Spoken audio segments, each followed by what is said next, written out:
pembacaan kitab Qami'ut Tughyan, ya, sampai kepada pembahasan wasyu'batul hadiyata asyarata al-khawfu min azabillahi ta'ala.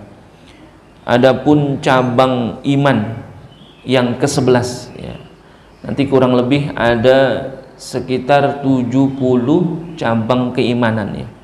Kita sampai kepada cabang keimanan yang ke-11, al-hadiyata asyara al-khawfu min azabillahi ta'ala. Salah satu daripada cabang keimanan kita kepada Allah Subhanahu wa ta'ala adalah takut, ya. Al-khawfu min azabillahi ta'ala, takut akan azab Allah Subhanahu wa ta'ala, ya.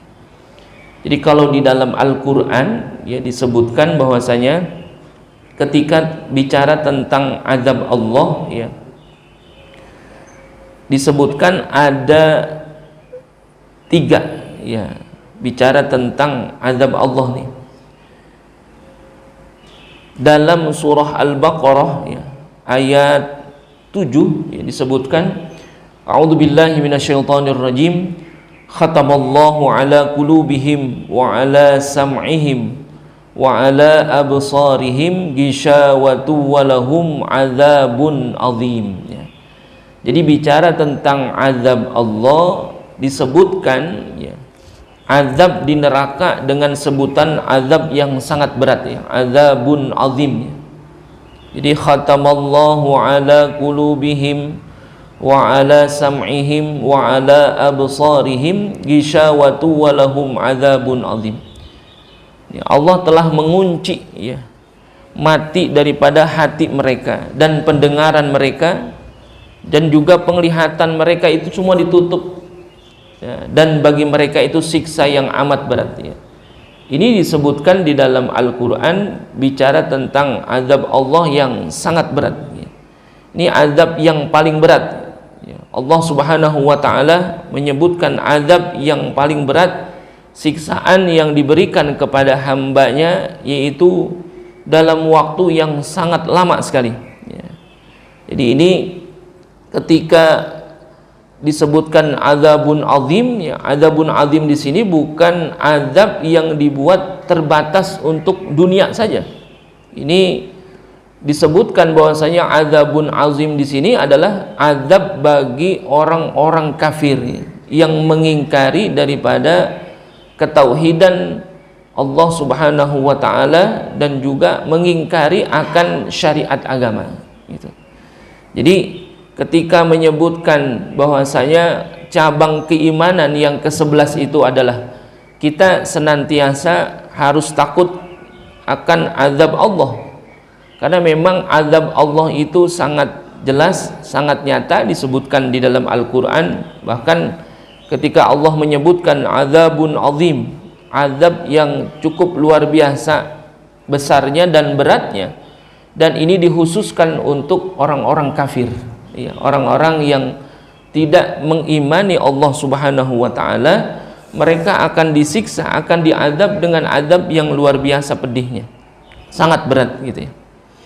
Lalu yang kedua, ya, Al-Quran juga menyebutkan bahwasanya ada azabun alim, ya, pakai hamzah nih, ya, bukan pakai ain, ya. Jadi kalau pakai ain artinya mengetahui, tapi kalau alim artinya sesuatu siksa yang sejatinya sangat pedih sekali dirasakan oleh orang-orang yang ketika itu diazab oleh Allah Subhanahu wa ta'ala. Ini ada juga yang mengatakan azabun alim adalah azab yang sangat menyakitkan, gitu, ya. Surah Al-Baqarah ayat 174 menyebutkan a'udzubillahi minasyaitonir rajim, innal ladzina yaktumuna ma anzalallahu minal kitabi wa yashtaruna bihi thamanan qalila ulaika ma ya'kuluna fi butunihim illan nara wa la yukallimuhumullahu yaumal qiyamati wa la yuzakkihim wa lahum adzabun alim. Kalau adzabun azim itu diberikan kepada orang-orang kafir, tapi kalau adzabun alim ini adalah innal ladzina yaktumuna ma anzalallahu minal kitab, ya. Sesungguhnya orang-orang yang menyembunyikan apa yang telah diturunkan Allah Subhanahu wa taala ya daripada Al-Qur'an, wa yashtaruna bihi thamanan qalila, lalu mereka menjual dengan harga yang sangat murah. Ya. Ini disebutkan ulaika ma ya'kuluna fi butunihim illan nara. Mereka itu sebenarnya tidak memakan atau tidak menelan ke dalam perutnya melainkan api neraka. Ya, jadi ada orang yang ingin mendapatkan keuntungan lalu mereka menjual ayat-ayat Allah. Yaktumuna ma anzalallahu minal kitab. Ya. Mereka itu menyembunyikan dari apa yang telah diturunkan Allah Subhanahu wa taala tentang Al-Qur'an. Bagaimana hakikatnya al-halalu bayyinun wal haramu bayyinun. Yang halal jelas, yang haram juga jelas. Dan apa-apa peraturan yang Allah berikan dalam syariatnya juga udah jelas. Tapi banyak orang yang ketika itu ingin mendapatkan keuntungan, mereka tidak menjalankan syariatnya itu dengan baik. Apa-apa yang sudah diturunkan oleh Allah Subhanahu wa taala dalam Al-Qur'an itu mereka sembunyikan karena ingin mendapatkan keuntungan. Bahkan mereka menjual ayat-ayat Allah untuk mendapatkan keuntungan yang luar biasa. Nah ini Pak, hadirin jamaah sekalian ya, apalagi sekarang ini udah masuk ya bicara tahun politik ya, banyak sekali ya orang ketika ingin mengambil keuntungan atau ingin mendapatkan suara dan lain sebagainya, lalu mereka menjual ayat-ayat Allah gitu, berkedok agama agar supaya mendapatkan dukungan dan lain sebagainya. Nah, ini perlu menjadi perhatian kita sebagai seorang muslim ya, yang senantiasa meyakini akan keimanan kita kepada Allah Subhanahu wa taala ya. Kita takut akan azab ini. Ada azabun alim ya, itu azab yang luar biasa pedih. Kalau tadi azabun azim ya memang udah disediakan kepada orang-orang kafir. Tapi kalau ini adalah orang-orang yang beriman, akan tetapi mereka menyembunyikan apa-apa yang sudah diperintahkan oleh Allah Subhanahu wa taala berkenaan dengan hukum yang berlaku bagi kita. Akan tetapi kita ya menyampingkan hal-hal yang sudah diatur di dalam Al-Qur'an ya, yang sudah diatur dalam syariat ya, mereka menyembunyikan dan bahkan menjual ayat itu untuk mendapatkan keuntungan itu. Ulaika ma ya'kuluna fi butunihim illan nara. Ya, sesungguhnya mereka sedang memasukkan api neraka itu ke dalam perut mereka.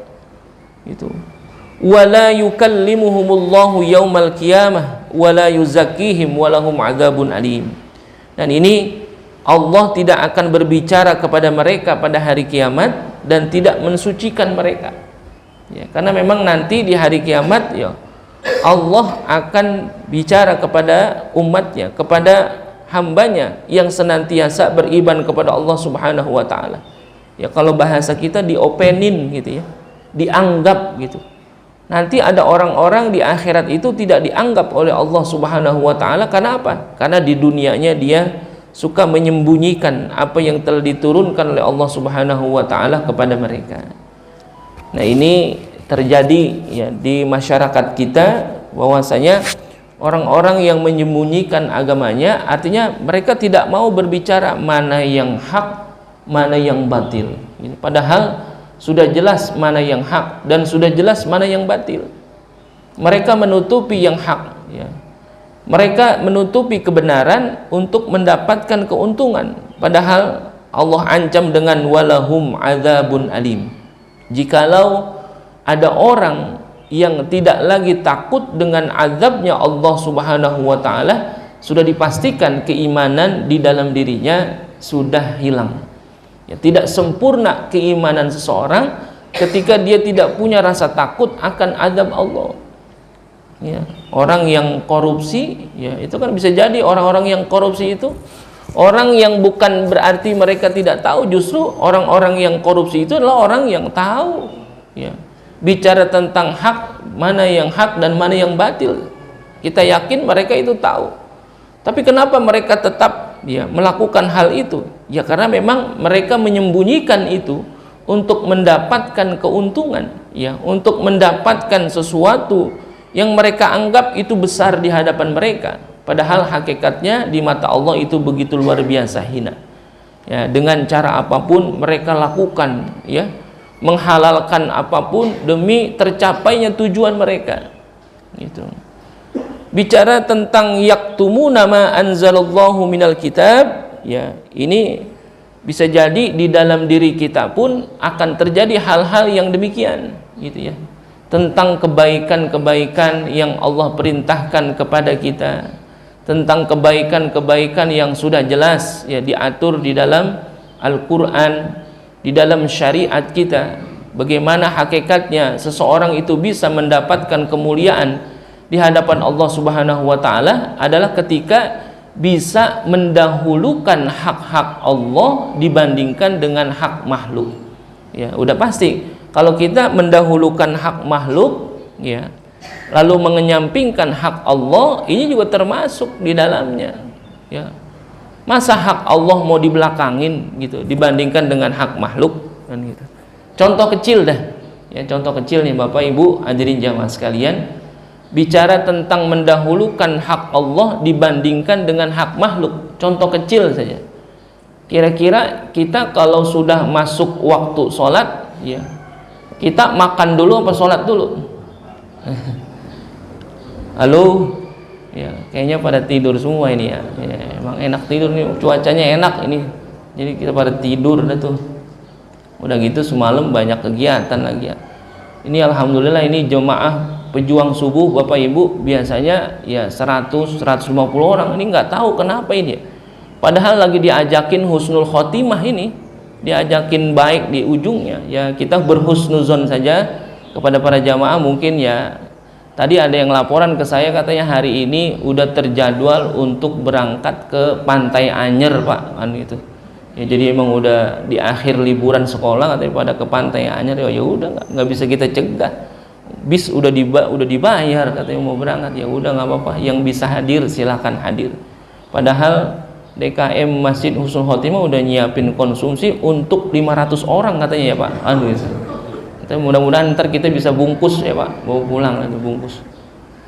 Kira-kira kalau ditanya masuk waktu sholat gitu, kadang-kadang kita makan dulu apa sholat dulu, ya? Hah? Makan apa sholat dulu? Makan dulu. Mereka berpikiran begini, daripada lagi sholat mikirin makan, ya lebih baik lagi makan mikirin sholat gitu. Cuma pertanyaannya, ada nggak orang yang lagi makan mikirin sholat? Ada nggak? Ada juga orang lagi makan mikirin nambah, kan gitu. Jadi kalau pertanyaan itu ditujukan kepada diri kita, kira-kira kalau emang kita takut akan azab Allah, kira-kira mana duluan yang kita dahulukan, hak Allah atau hak makhluk? Kalau makan itu hak siapa? Hak makhluk. Tapi kalau sholat itu hak Allah. Tapi dalam kehidupan kita sehari-hari kita sering anggapnya, ya udahlah, emang udah itu makan aja dulu dah, nggak apa-apa. Iya. Tapi ternyata memang gitu ya, pada riwayat yang menyebutkan bahwasanya ada pernah sahabat Nabi itu, ya ketika minta izin kepada Rasulullah untuk makan dulu baru sholat, diizinkan oleh Rasulullah Shallallahu Alaihi Wasallam. Pernah, gitu ya. Ada sahabat Nabi, ya, yaitu termasuk sahabat Nabi yang utama, as-sabiqunal awwalun, ya, orang yang pertama masuk Islam dari golongan pemuda, ya, dari golongan pemuda, yaitu ya, sepupu Nabi kita Muhammad Shallallahu Alaihi Wasallam adalah Sayyidina Ali karramallahu wajhah, gitu ya. Sayyidina Ali karramallahu wajhah, atau sering kita sebut dengan Sayyidina Ali radhiyallahu an. Jadi boleh dua-duanya, ya. Jadi kalau disebut nama Sayyidina Ali, boleh disebut Sayyidina Ali radhiyallahu an, boleh karramallahu wajhah. Karramallahu wajhah itu adalah doa Nabi kepada Sayyidina Ali itu. Karramallahu wajhah, mudah-mudahan Allah memuliakan wajahnya.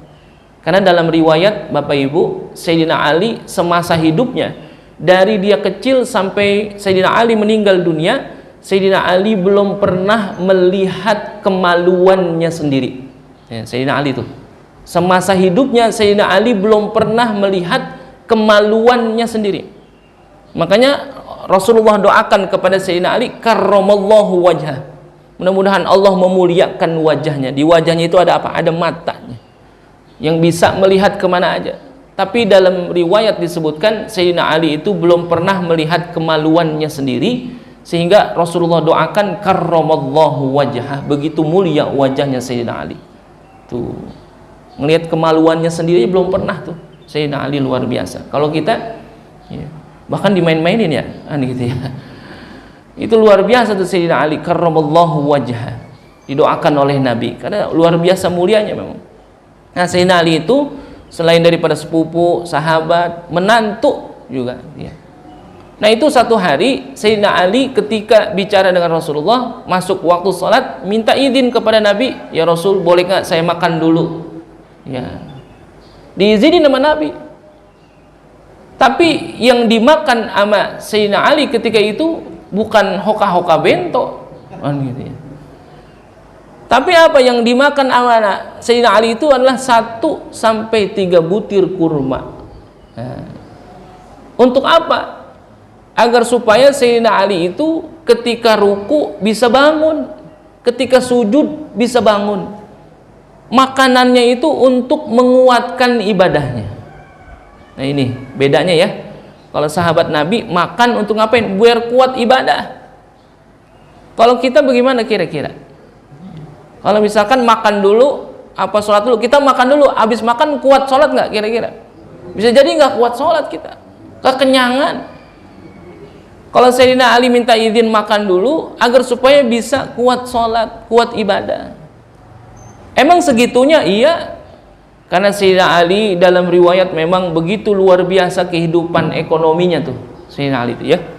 Bahkan jauh sebelum Sayyidina Ali itu berumah tangga dengan Fatimah, putri Rasulullah SAW. Sayyidina Ali yatim, ditinggal meninggal oleh ayahnya Abu Thalib.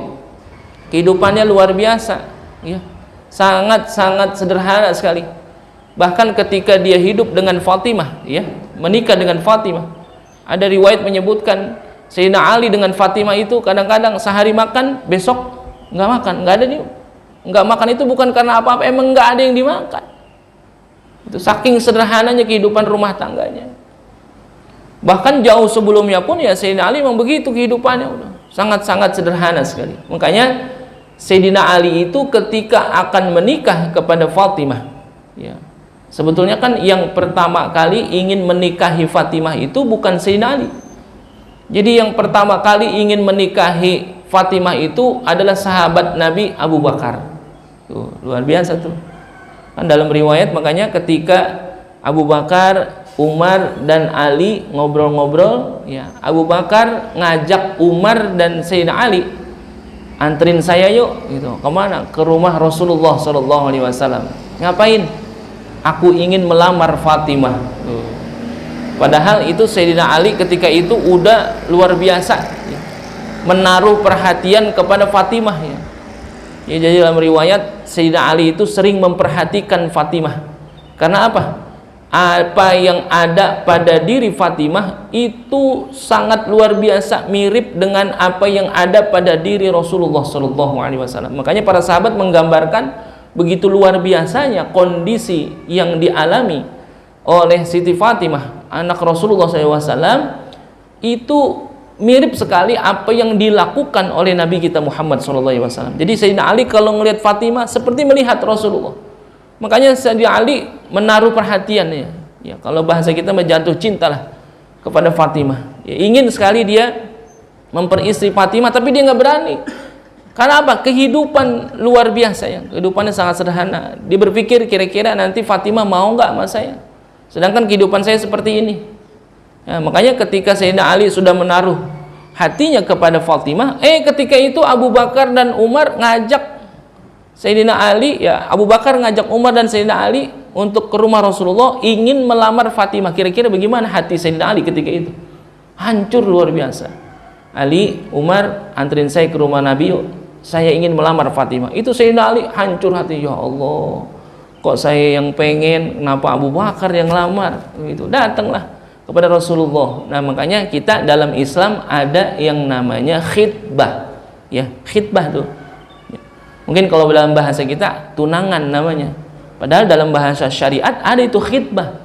Itu melamar boleh. Khitbah itu artinya ketika kita ingin memperistri seseorang, lalu ketika khitbah itu masih ada pilihan. Orang yang dikhitbah itu boleh memilih. Ketika kita khitbah mau apa enggak. Nah itu dibolehkan tuh.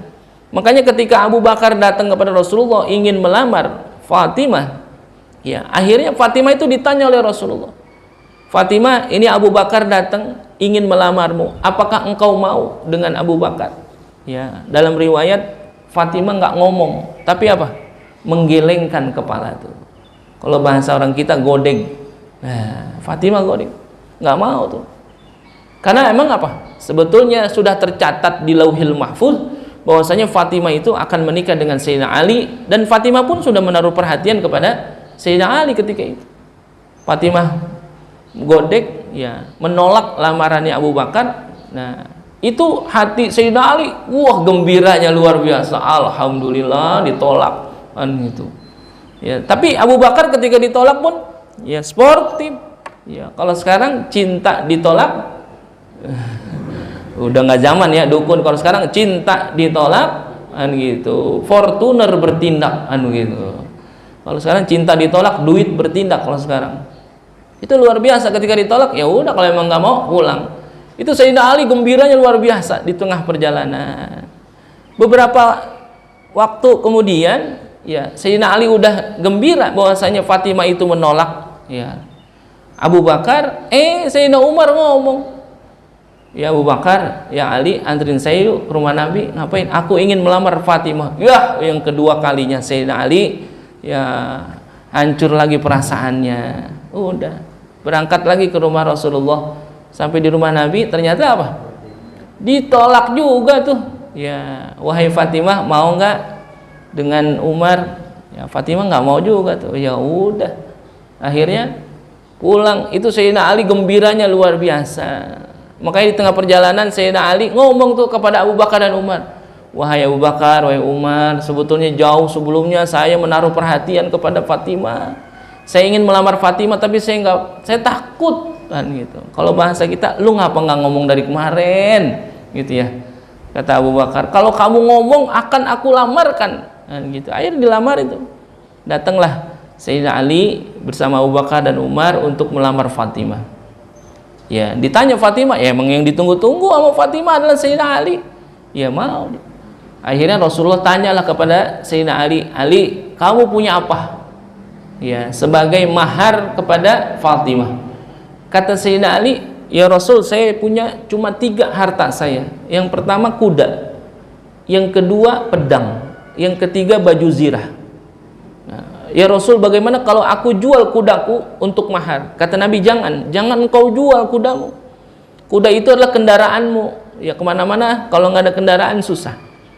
Lalu bagaimana dengan pedang ini ya Rasul? Jangan, pedang itu adalah senjatamu. Ya, karena ketika itu luar biasanya ya. Jadi laki-laki di zaman itu ya kalau nggak megang pedang dianggapnya sombong. Beda dengan sekarang ya. Kalau sekarang kita kemana-mana bawa golok dibilangnya sombong. Tapi kalau dulu kalau kemana-mana nggak bawa golok dibilang sombong. Karena itu jaga pertahanan kita. Jangan kau jual. Akhirnya yang ketiga, bagaimana dengan baju zirah ini? Dijual lah baju zirahnya untuk mahar kepada Fatimah. Nikahlah dengan Sayyidina Ali. Kehidupannya ya biasa-biasa saja.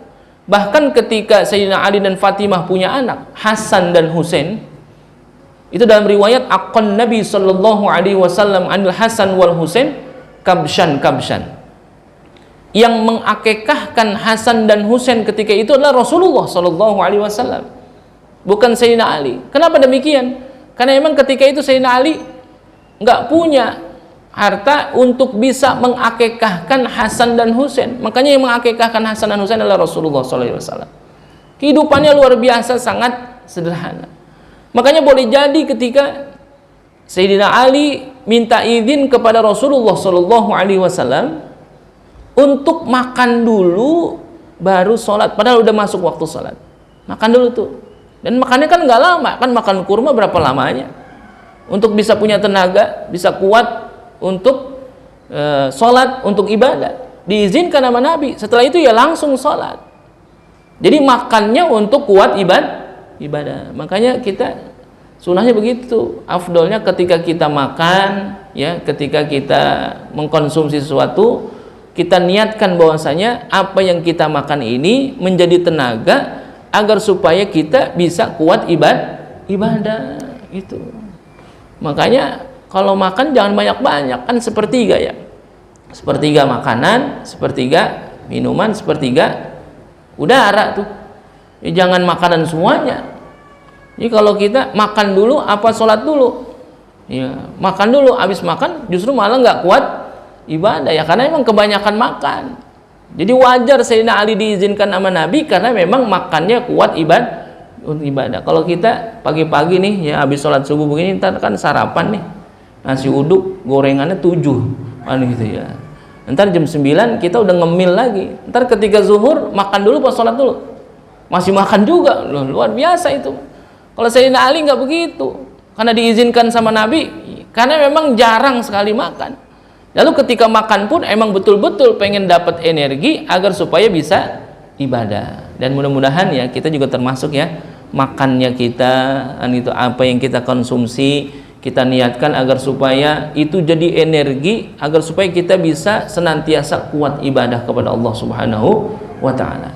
Jadi kalau bicara tentang bagaimana hakikatnya, apa yang kita dahulukan, hak Allah apa hak makhluk, ya nanti dikembalikan kepada diri kita masing-masing. Kita introspeksi diri kita ya di tahun 2024 ini ya. Kalau kemarin banyak yang menulis gitu resolusi ya kan gitu ya, pada nulis resolusi itu apa yang akan dia lakukan 2024 ini. Ya mudah-mudahan 2024 ini menjadi tahun yang lebih baik daripada tahun-tahun sebelumnya. Man kana yaumuhu khairan min amsihi fahuwa rabihun. Kata Nabi, barang siapa yang hari-harinya lebih baik daripada hari kemarin, maka dialah orang-orang yang beruntung. Ya, mudah-mudahan kita termasuk orang-orang yang beruntung yang hari-harinya lebih baik daripada hari-hari sebelumnya. Nah, jadi ya, azab yang kedua adalah azabun alim. Ya, ini bukan kepada orang-orang kafir, justru kepada orang-orang yang sudah beriman kepada Allah Subhanahu wa Ta'ala. Akan tetapi apa? Mereka menutupi gitu. Mereka tidak berani ya, mengatakan mana yang hak, mana yang batil. Mereka tidak mendahulukan hak-hak Allah gitu dibandingkan dengan hak-hak makhluk ya. Masih ada dalam kehidupannya, hanya mementingkan urusan-urusan makhluk, akan tetapi mengenyampingkan urusan-urusan Allah ya. Harusnya sejalan kan gitu ya. Ya, ketika bicara tentang hubungan baik kita kepada Allah dan juga hubungan baik kita kepada manusia, dan bagaimana ketika kita memelihara hak-hak Allah dan juga memelihara hak makhluk, tidak boleh ada yang dihilangkan, akan tetapi keduanya berjalan ya. Qadha rabbuka alla ta'budu illa iyyah wa bil walidaini ihsan, itu salah satu bukti bahwasanya ketika kita beribadah kepada Allah dan juga berbuat baik juga kepada kedua orang tua, itu salah satu bukti bahwasanya hubungan baik kita kepada Allah harus diiringi juga dengan perbuatan baik kita kepada manusia. Lalu yang ketiga ya, bicara tentang khaufnya kita ya, bukti keimanan kita adalah takut kepada azab Allah selain azab yang azim ya, dan juga azabun alim. Al-Quran juga menyebutkan dalam surah Al-Hajj, yaitu adalah azabun muhin ya. Azabun muhin itulah azab yang menghinakan ya. Tadi kalau azab yang besar, azab yang pedih, dan ini azab yang menghinakan ya, azabun muhin. Ini azab yang menghinakan itu bisa jadi adalah azab yang lebih berat lagi daripada azabun alim ya. Ini orang-orang yang menyesatkan manusia dan yang menghina sesama manusia ketika di dunia. Kalau tadi azabun alim dikasihkan kepada mereka orang-orang yang berbuat zalim.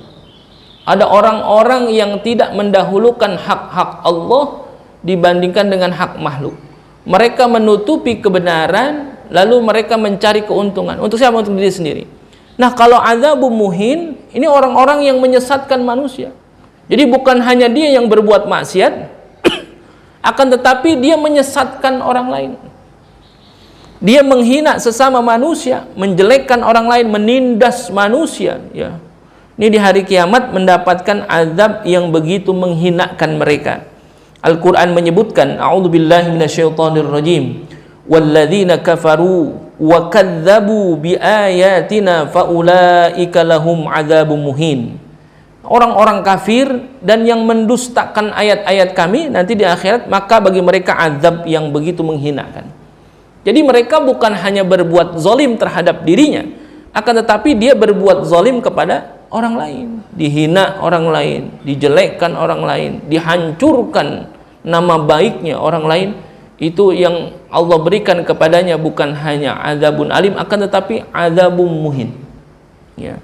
Kita walaupun beda pilihan, ya masing-masing kita punya pilihan masing-masing. Ya terserah kita mau pilih nomor 1, 2, atau 3. Tapi jangan pernah menghina, jangan pernah jelek-jelekin pilihan orang lain. Kalau emang kita yakin dengan satu pilihan kita, ya udah, kita istiqomahkan pilihan kita. Kita ikhtiarkan pilihan kita, lalu kita istikharahkan pilihan kita. Udah. Mudah-mudahan itu pilihan terbaik kita. Tapi jangan pernah menghina atau menjelekkan pilihan orang lain, karena masing-masing mereka punya hak untuk memilih.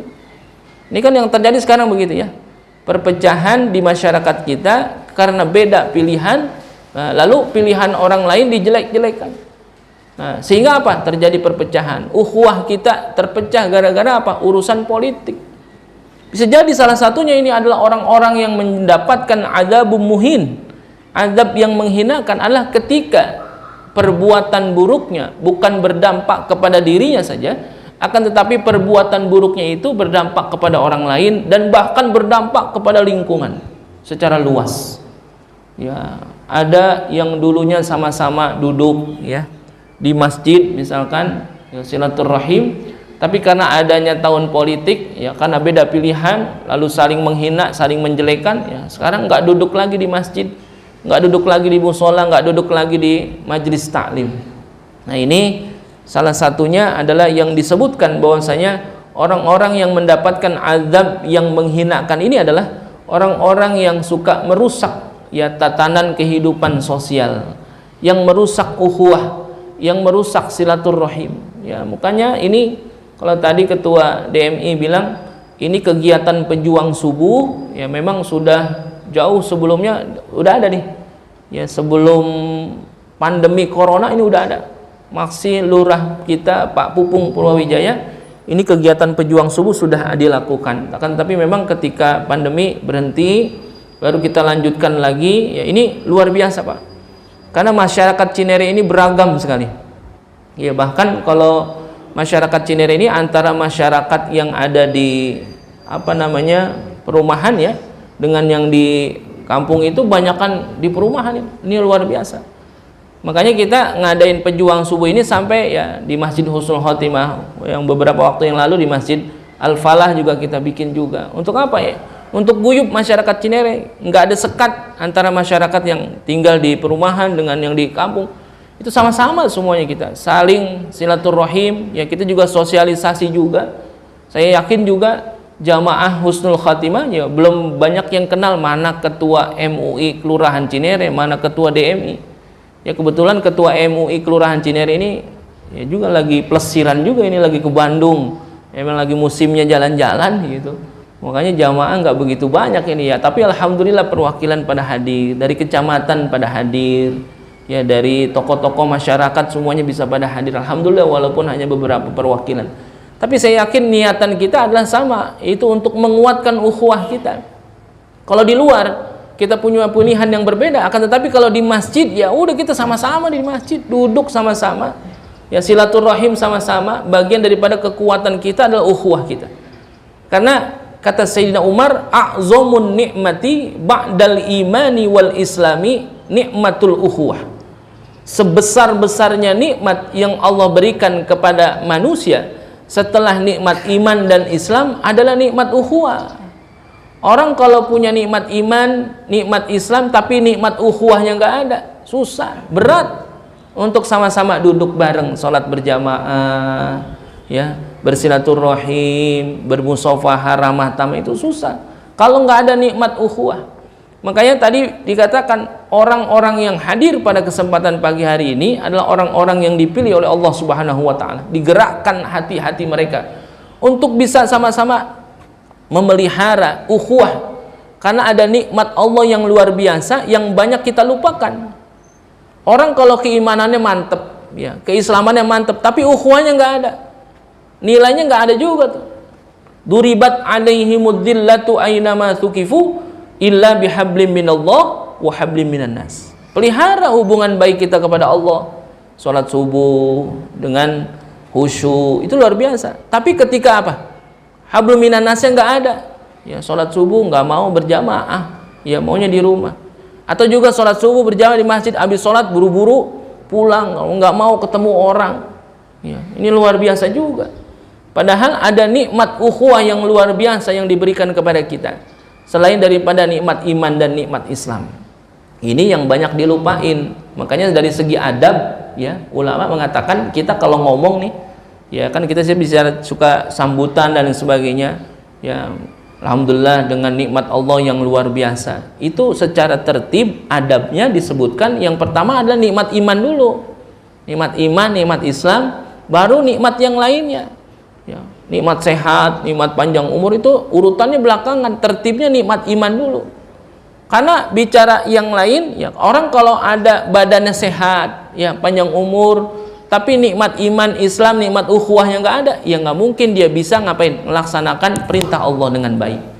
Nggak bisa sama-sama bersilaturahim. Makanya secara tertib nikmat iman, Islam, ukhuwah, baru nikmat-nikmat yang lain ada. Ya. Ini bagian nikmat yang luar biasa yang Allah berikan kepada kita. Makanya jangan dirusak.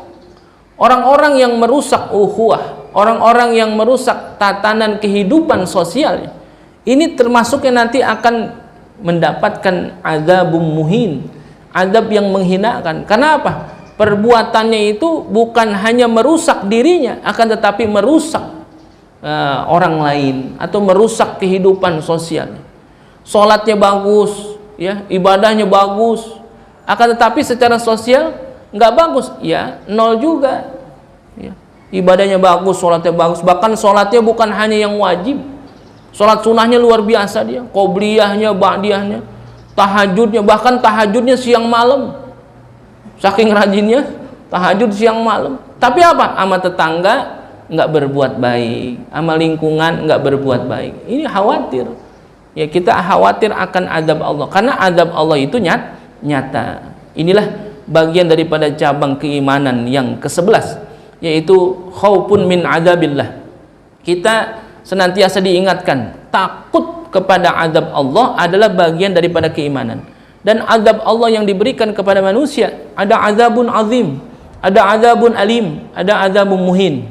Mudah-mudahan kita dijauhkan dari azab Allah Subhanahu wa taala. Dipelihara iman Islam kita, dipelihara istiqomah kita dalam kebaikan. Senantiasa kita bisa memperbaiki hubungan baik kita kepada Allah dan juga memperbaiki hubungan baik kita kepada manusia, sehingga kita tetap terus istiqomah dalam jalur yang Allah Subhanahu wa taala sudah gariskan dalam syariatnya, sehingga kelak nanti di akhir daripada hidup kita termasuk di dalam golongan husnul khatimah. Husnul khatimah itu ada yang sifatnya am, ada yang sifatnya khos. Ya. Kalau bicara tentang husnul khatimah, Al-Qur'an menyebutkan wala tamutunna illa wa antum muslimun. Jangan pernah engkau mati kecuali dalam keadaan Islam. Kata ulama, kalau ada orang mati dalam keadaan Islam, itu husnul khotimah. Tapi husnul khotimahnya secara am, umum aja. Kita pengennya husnul khotimah kita bukan am. Kita juga pengen dapetin husnul khotimah kita secara khas, secara khusus. Banyak orang-orang yang ketika bicara tentang husnul khotimah itu secara khas. Sahabat-sahabat Nabi husnul khotimahnya khas. Apa? Meninggal ketika berperang, syahid meninggalnya. Itu khas. Kemarin kita lihat ya, yang ramai itu video imam masjid lagi mimpin sholat, ya, ketika sujud nggak bangun lagi. Kita yakin itu husnul khatimah bukan hanya am, tapi khas. Amnya apa? Amnya ketika mati dalam keadaan Islam itu husnul khatimah am. Kalau bicara husnul khatimah khas adalah ketika meninggal dunia itu kita dalam keadaan melaksanakan amal-amal soleh. Mudah-mudahan kita termasuk daripada golongan husnul khatimah, baik am maupun khas. Ada sesuatu yang menjadi amalan pamungkas kita, yang menjadi puncak daripada pengabdian kita kepada Allah Subhanahu wa ta'ala. Mudah-mudahan ada manfaatnya, kurang lebihnya mohon maaf. Wallahul muwafiq. Wallahu subhanahu wa ta'ala a'lamu. Ila hadratin Nabi. Al-Fatihah. A'udzu billahi minasyaitonir rajim. Bismillahirrahmanirrahim. Alhamdulillahi rabbil alamin. Arrahmanir rahim. Maliki yaumiddin. Iyyaka na'budu wa iyyaka nasta'in. Ihdinas siratal mustaqim. Siratal ladzina an'amta 'alaihim ghairil maghdubi 'alaihim waladdallin. Amin. Bismillahirrahmanirrahim. Alhamdulillahi rabbil alamin. Allahumma shalli ala sayyidina Muhammad وعلى آل سيدنا محمد. اللهم افتح علينا فتوح العارفين وفقهنا في الدين واجعلنا من العلماء العاملين والأغنياء المتصدقين ولا عدوان إلا على الظالمين برحمتك يا أرحم الراحمين. اللهم إنا نسألك علما نافعا وعملا صالحا ورزقا حلالا وخيرا كثيرا برحمتك يا أرحم الراحمين. اللهم أغننا بالعلم وزينا بالحلم وأكرمنا بالتقوى وجملنا بالعافية. اللهم اجعل جمعنا هذا جمعا مرحوما واجعل تفرقنا من بعده تفرقا معصوما. ربنا آتنا في الدنيا حسنة وفي الآخرة حسنة وقنا عذاب النار. صلى الله على سيدنا محمد وعلى آله وصحبه أجمعين والحمد لله رب العالمين. Terima kasih. Mudah-mudahan senantiasa diberikan keberkahan dari Allah Subhanahu wa ta'ala. Apa-apa yang kita lakukan pada kesempatan pagi hari ini menjadi wasilah akan keridhaan Allah kepada diri kita semuanya. Amin ya rabbal alamin. Wallahu subhanahu wa ta'ala a'lamu. Wallahul muwafiq ila aqwamit thoriq. Assalamualaikum warahmatullahi wabarakatuh.